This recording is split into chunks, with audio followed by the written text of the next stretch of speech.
See basic identities. This basic identities one sin square theta plus cos square theta equals see sin square theta plus cos square theta equals 1. See same equation. How can you rewrite 1 minus sin square theta?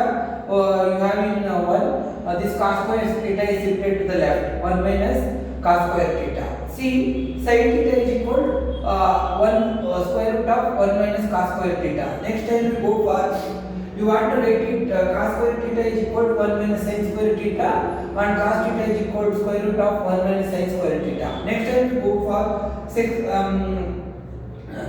square theta plus tan square theta equals to 1. Secant theta plus tan square theta equals to 1. See here secant square theta equals 1 plus tan square theta, and next same thing you want to rewrite secant theta equals square root of 1 by 1 plus tan square theta. Next time we write it in the tan square theta is equal secant square theta minus 1. Tan theta you are writing square root of secant square theta minus 1.